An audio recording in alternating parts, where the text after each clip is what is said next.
Hello friends, welcome back to my channel. இந்த தமிழையும் பார்த்துருப்பீங்க. அப்பா வந்து மே 23 ஒரு ஆக்சிடெண்ட்டில் தவறிட்டார். ஸோ அப்பா வந்து இந்த ஏன் வீடியோ போடுறேன் அப்படின்னா, அப்பாவுக்கு ஒரு சின்ன ட்ரிபியூட் மாதிரி இந்த வீடியோ வந்து லாஸ்ட்டாக அப்பா என்னோடய பர்த்டே அப்போ அப்பா கூட சேர்ந்து எடுத்த வீடியோஸ். அப்பா வந்து சின்ன வயசில் ரொம்ப கஷ்டப்பட்டுருக்காரு.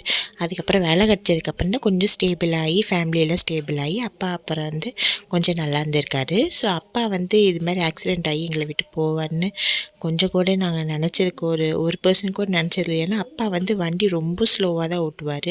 20-30 அது மாதிரிலாம் தான் போவார். பட் எப்படி ஆக்சிடெண்ட் ஆச்சுன்னு தெரியல.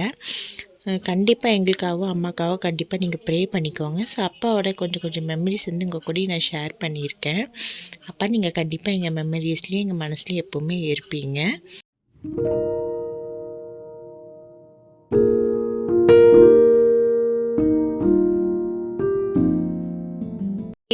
அன்றைக்கி ஒரு சின்ன ப்ரேயர் மீட்டிங் மாதிரி வச்சுருந்தோம். அப்பாவை பற்றி நிறைய நல்ல விஷயங்கள்லாம் எல்லாம் சொன்னாங்க. ஃப்ரெண்ட்ஸு, ரிலேட்டிவ்ஸு, அத்தைங்க, தம்பி எல்லாருமே நிறைய விஷயம் சொன்னாங்க. ரொம்ப வந்து அப்பா மெமரிஸ் வந்து ரொம்ப அதிகமாக போச்சு. அன்றைக்கி டே வந்து ரொம்ப எல்லாருமே அழுதுட்டு ரொம்ப ஃபீல் பண்ணிகிட்டு இருந்தோம்.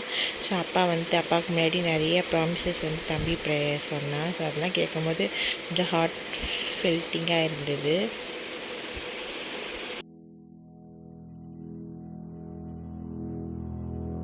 மீட்டிங் அப்போ நிறைய பேர் வந்து எங்களுக்காக ப்ரே பண்ணாங்க, ஆறுதல் சொன்னாங்க. அதே மாதிரி அப்பா நீங்கள் எப்போவுமே எங்கள் கூட இருக்கிறீங்கன்னு நான் நம்புகிறேன். ஸோ கண்டிப்பாக எங்கள் கூட எப்போவுமே இருங்க.